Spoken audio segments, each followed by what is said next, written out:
Hello, I'm up and live. Good day, Sir Howard here. Today I want to talk about a very popular theory sa mundo ng psikolohiya. Ito yung tinatawag na Attribution Theory. Now, this theory na pinagpag-uusapan natin ngayon is popularized by this guy, Bernard Wiener. Si Bernard Wiener is a social psychologist. No wonder itong attribution theory, may encounter nyo to usually kapag nag-aaral kayo ng social psychology. Because of time constraints, wala na akong enough time para ipakilala pa ng mas malalim si Bernard Wiener, but you can just research about him on your own. Basta lang, siya ang nagpasikat, siya ang maraming researches that talks about the attribution theory. What's more important to learn for today is ano ba yung ginagawa ng attribution theory. The attribution theory explains how people make sense of events the psyche experiences. Napakahalaga nung dalawang salitang to, no? Make sense. So basically, ang sinasabi ng attribution theory, it is in our nature to ask the question why every time we experience something in our social world. In fact, yung salitang attribute, yun yung ibig sabihin nun. Every time na meron tayong mararanasan, lagi nating tinatanong yung tanong na bakit nangyari yon. In English, caused by blank. Given what we experience, our mind will always search for reasons why that experience happened. Okay, but let's dig deeper. No? Mas palalimin natin yung pag-uusap natin on the words make sense. Ano bang ibig sabihin when you say make sense or when we attribute something? Kasi yun yung pangalan ng theory, no? Attribution theory. So we have to be very clear what does it mean to attribute something. Ibig sabihin lang yan, if we are making sense of something or if we are attributing something, naghahanap tayo ng cause and effect relationship. Nature ng tao yan.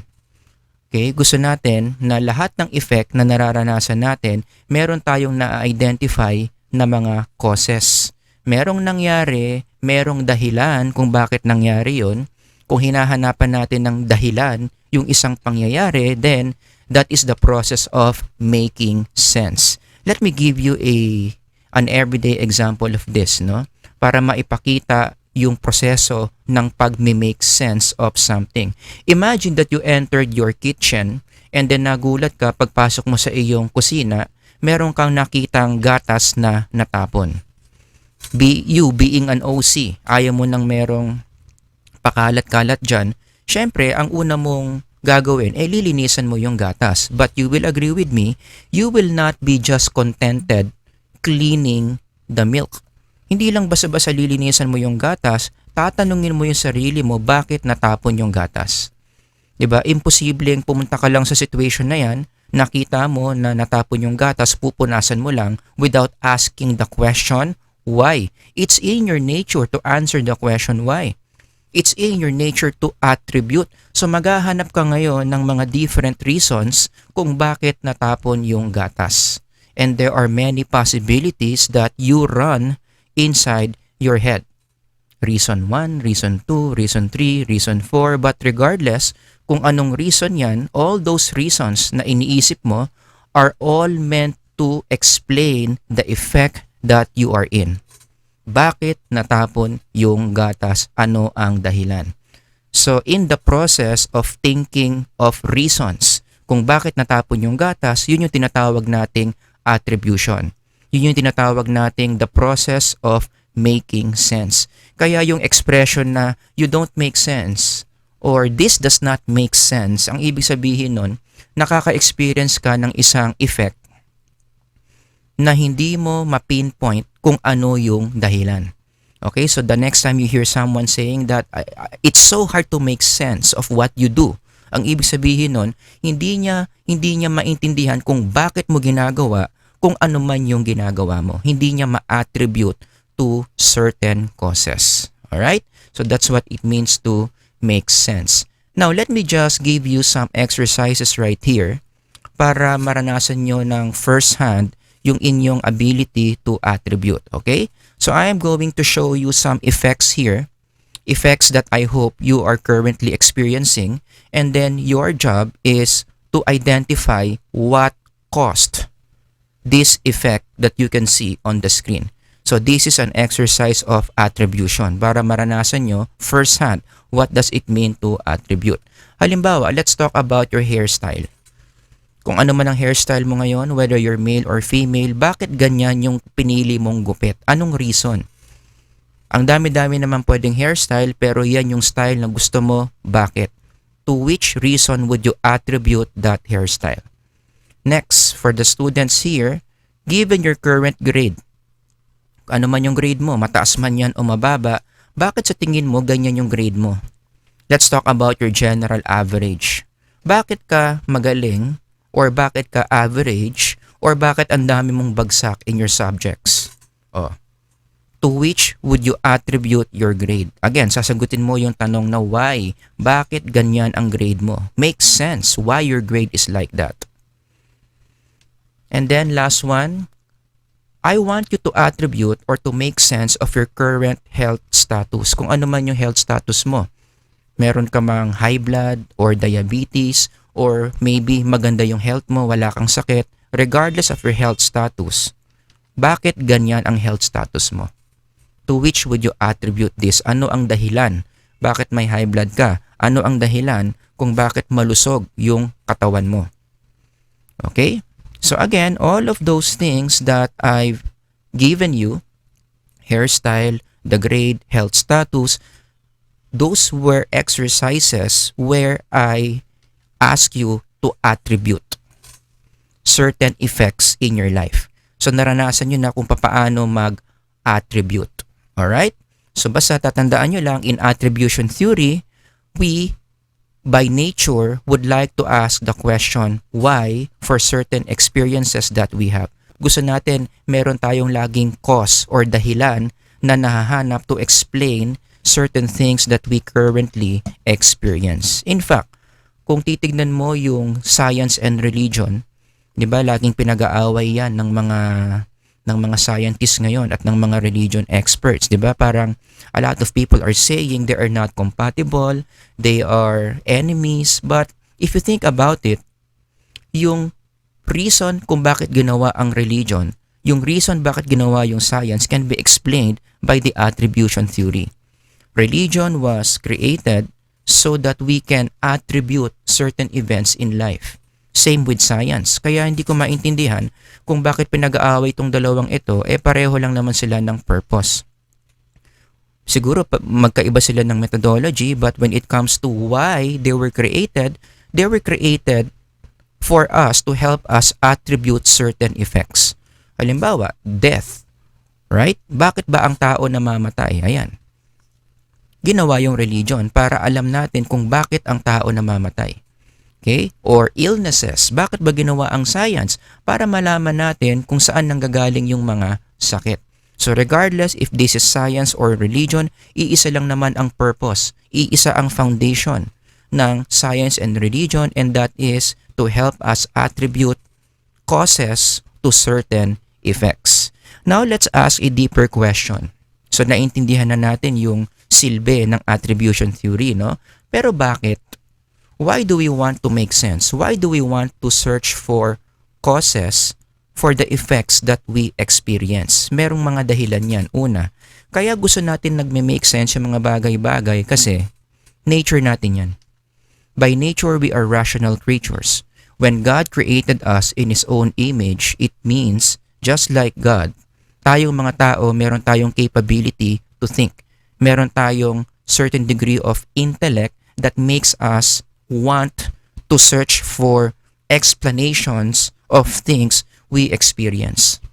Diba? Yan yung silbi ng brain natin. Hindi mapakali yung utak natin kapag meron tayong nakikitang effect na hindi natin alam kung saan nanggagaling. Diba? Yung pinakasimpleng example nga nito, natutulog ka sa gabi. Habang natutulog ka, merong parang umiingay sa labas ng bahay mo.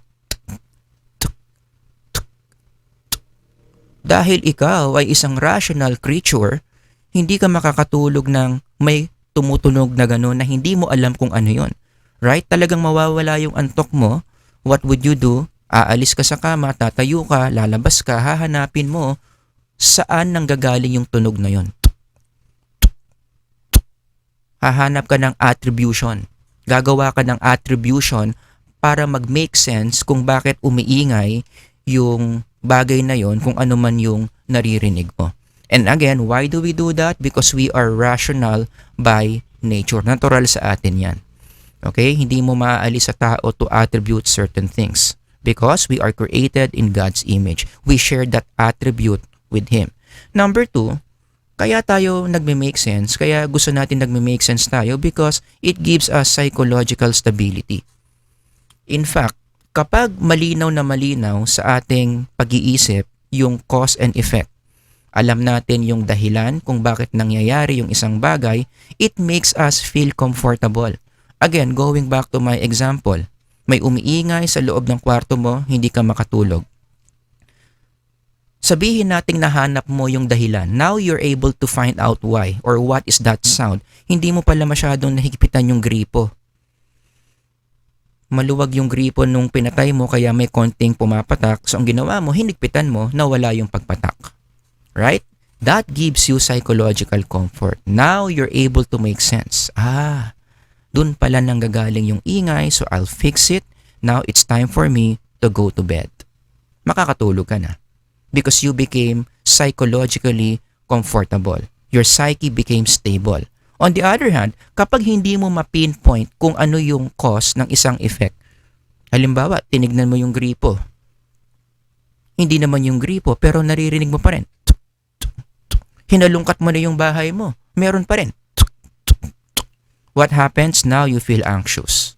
That's the nature of the mind. It feels anxious every time meron tayong nararanasang effect na hindi natin malaman kung nasaan yung cause. Again, going back to religion and science, kaya ginawa yung religion and science Ang tao in history na anxious kapag hindi nila alam yung mga dahilan why things happen in the world. Kaya gumawa sila ng religion, gumawa sila ng science para magkaroon sila ng psychological comfort to be able to attribute effects that they experience. Kasi uulitin ko, kapag meron kang effect na nararanasan na hindi mo alam kung saan nanggagaling, it makes you very anxious. So to put that in a diagram, it looks something like this. 'Di ba? Ito another example. Halimbawa meron kang kamag-anak, wag naman sana, nawawala nang hindi mo alam kung bakit siya nawawala. Biglang nalaman mo na lang, hindi na lang umuwi. That's an effect, right? To which would you attribute kung bakit siya nawawala? Ngayon, di mo malaman bakit siya nawawala. Bakit hindi na lang siya umuwi? Hindi mo malaman yung cause. Question, makakatulog ka ba sa gabi? Definitely not. My prediction, ang emotion na talagang pinakatataas dito in this situation is anxiety.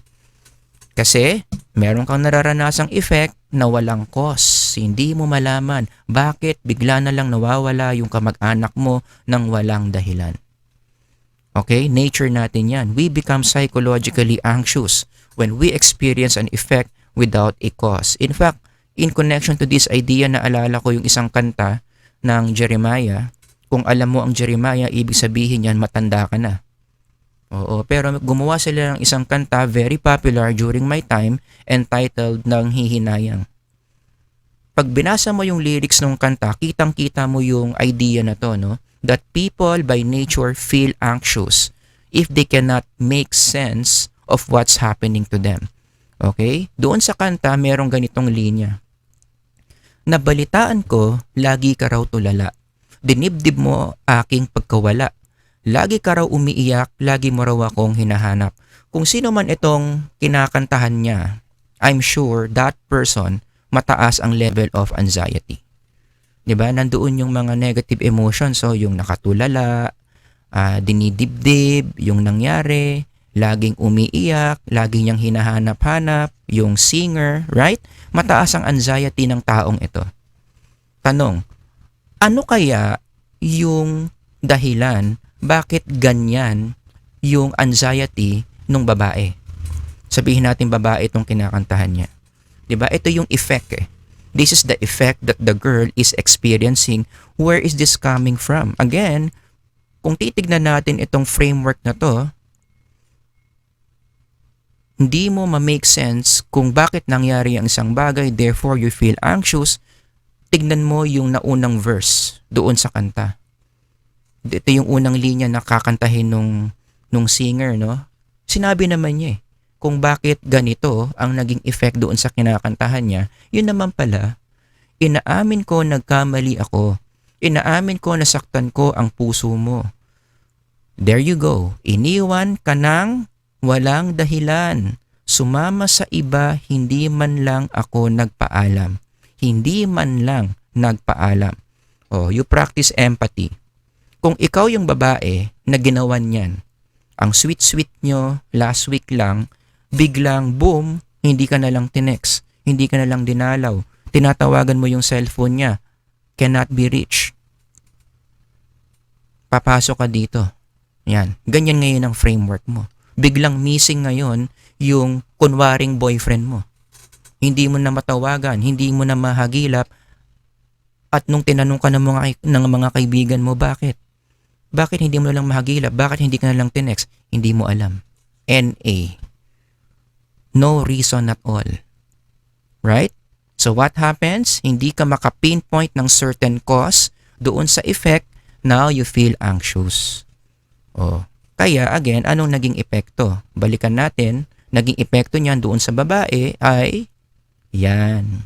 Laging nakatulala, dinidibdib yung nangyari, laging umiiyak, laging hinahanap-hanap kasi nga hindi niya ma-pinpoint yung cause kung bakit siya iniwan. Kaya anong gamot dyan? Halimbawa, friend ka nung babae. Ano ang gamot dyan? How can you deal with this? You use attribution theory. Help the girl make sense what happened.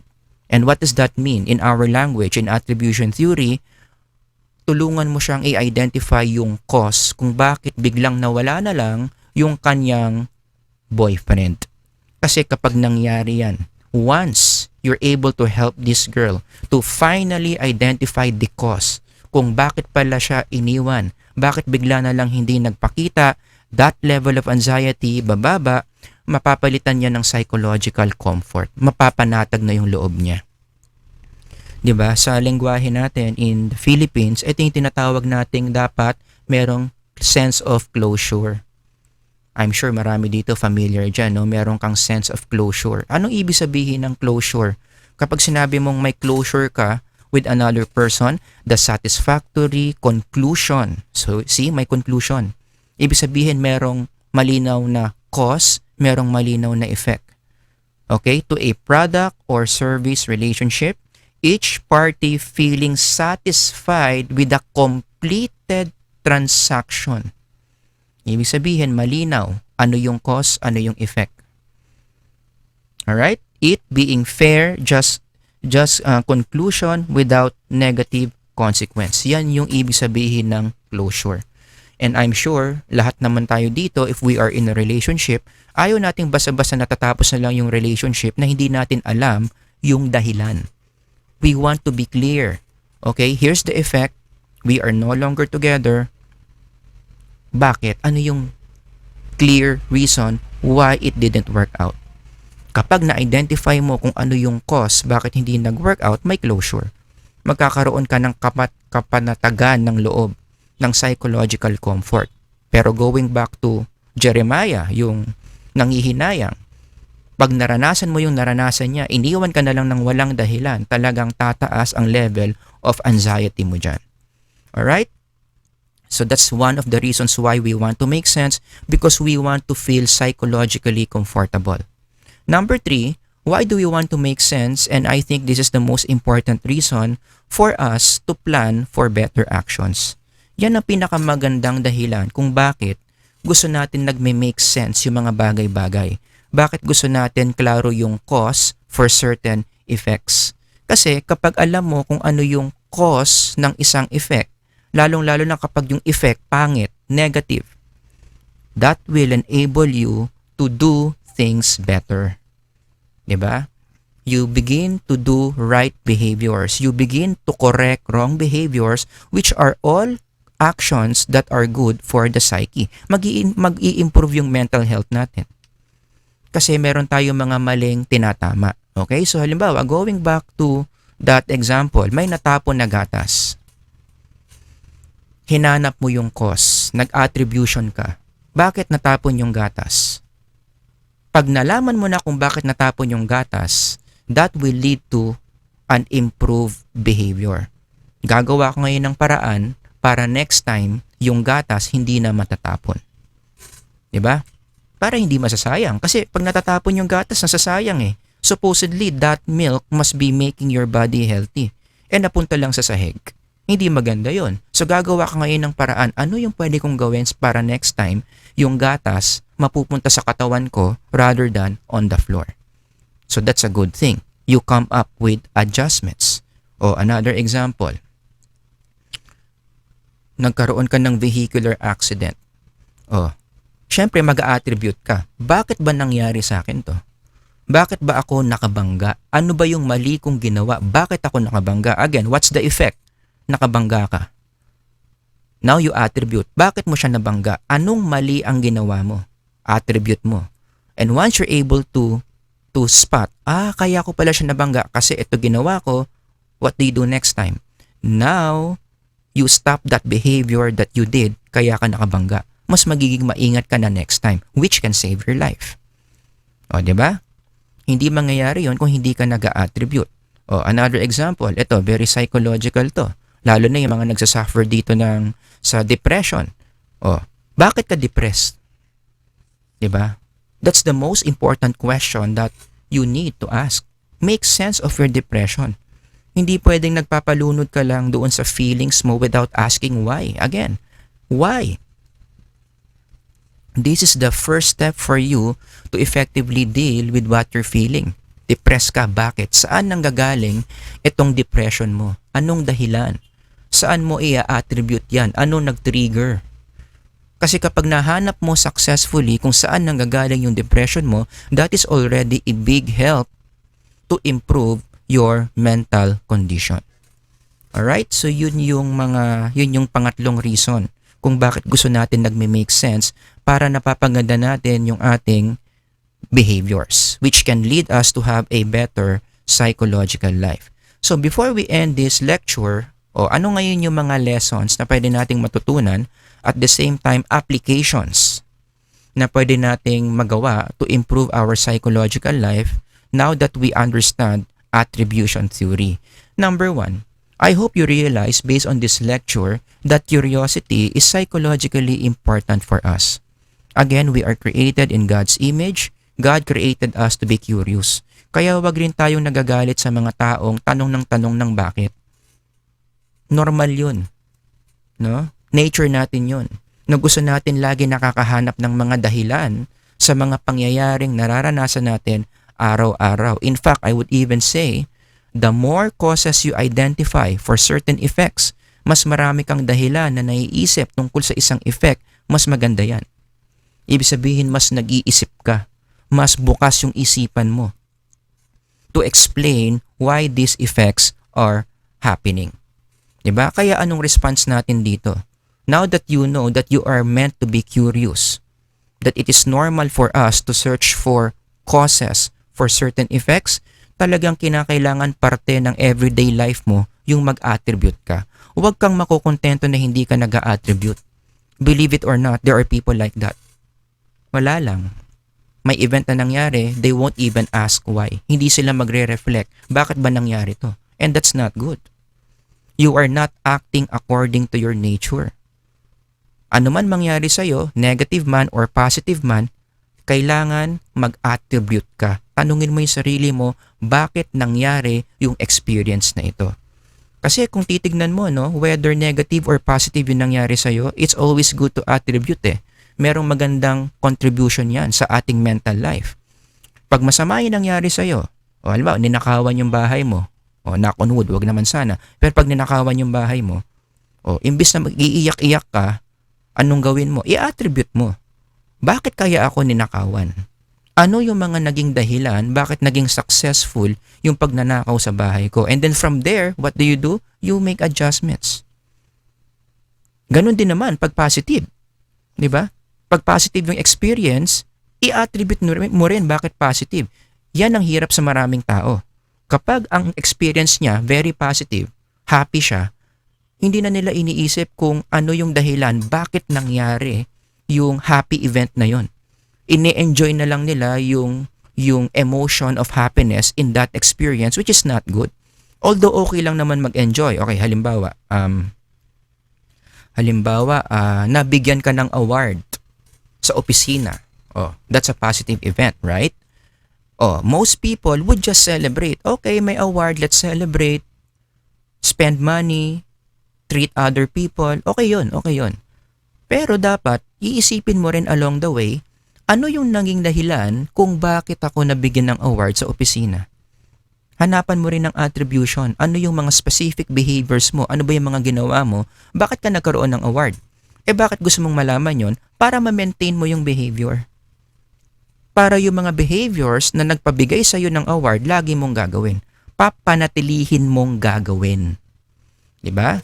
So dapat maging ugali natin yan, maging psychological habit yan, natin yan. Whatever happens to us, good or bad, we always attribute.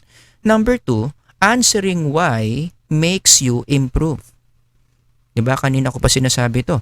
Anong magandang nangyayari kapag nagtatanong ka ng why? Kapag nag-attribute ka, nag-i-improve yung buhay mo.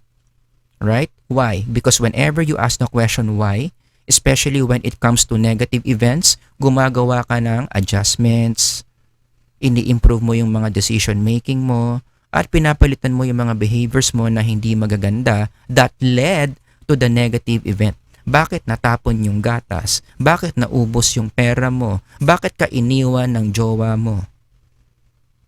Those are critical questions if you want to improve your life. Kasi kung tatanggapin mo lang ng tatanggapin yung negative events, iyak ka lang ng iyak sa sulok ng kwarto mo because of a negative event, wala kang attribution, wala kang adjustment na gagawin, so uulit-ulit lang yung negative effect or yung negative event na nararanasan mo. Right? Kung lagi ka nag-attribute, magkakaroon ka ngayon ng mga change in behaviors. Halimbawa, na-diagnose ka na meron kang sakit sa baga kasi chain smoker ka. Diba? Nagkasakit ka. That's the effect. Imbis na magmukmok ka dyan, anong gawin mo? Isipin mo. Bakit ba ako nagkasakit? Ano ba yung mga behaviors na ginagawa ko? Bakit ako nagkasakit? I-attribute mo, hanapin mo yung cause. Kasi sigarilyo ako ng sigarilyo. Ngayon, alam mo na yung cause, alam mo na yung effect, now you are in a better position to make your life better. In what way? Alam mo yung aayusin mo. Itigil mo na yung paninigarilyo.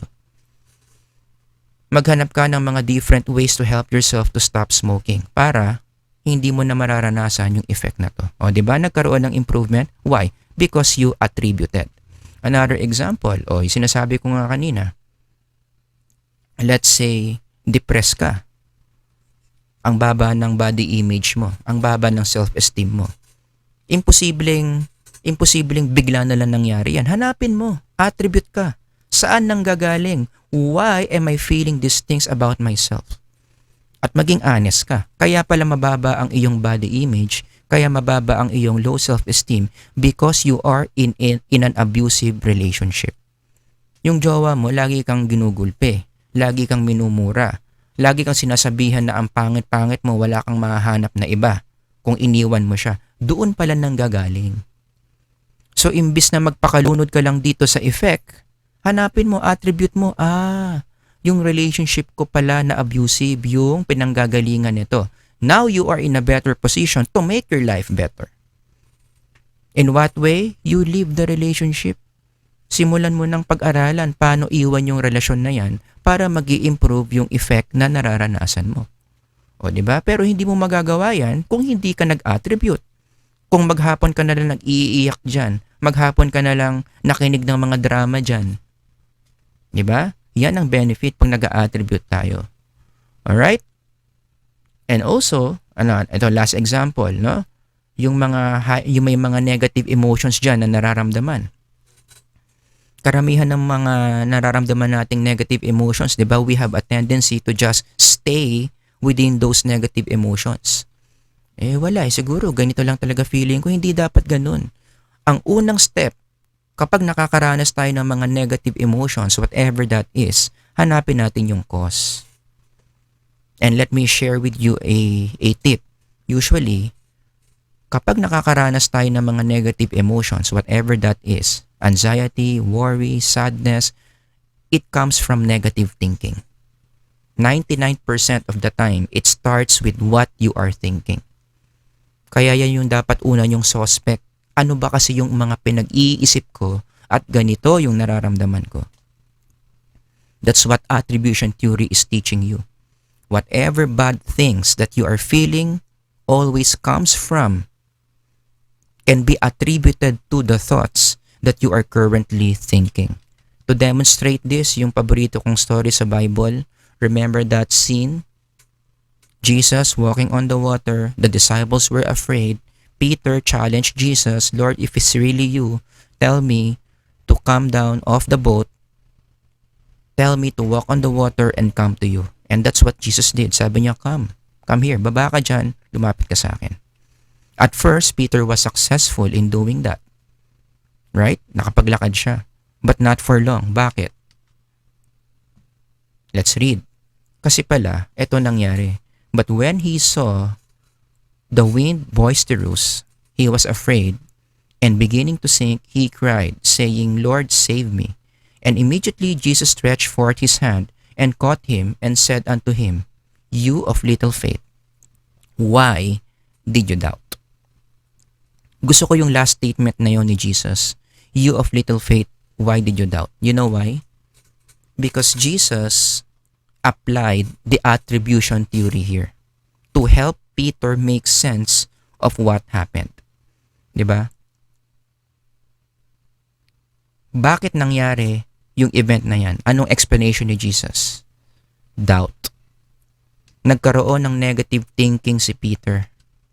Kasi nakita nga niya na yung wind, boisterous, nakita niya yung mga big waves that made him think negatively. He doubted, diba? So yung cause niyan, yung doubt. Ano yung effect? Peter sinking doon sa tubig. Kaya yun yung ikinalubog niya. See? Jesus applied the attribution theory. Kumbaga sinasabi niya kay Peter, binigyan niya ng feedback si Peter, bakit ka lumubog? Anong ikinalubog mo? Because you doubted. Yung faith mo bumaba. And why did Jesus say that? For Peter to improve. Para malaman ni Peter that the next time, mas palakasin mo yung faith mo para hindi ka nagda-doubt. You see? There's attribution theory in that story in the Bible. Alright? So if you have any questions about the attribution theory or comments or maybe other examples that you would like to share how attribution theory works, just comment down below. Okay? Thank you for listening everyone. Sir Howard here. God bless and I'll see you next time. Bye-bye.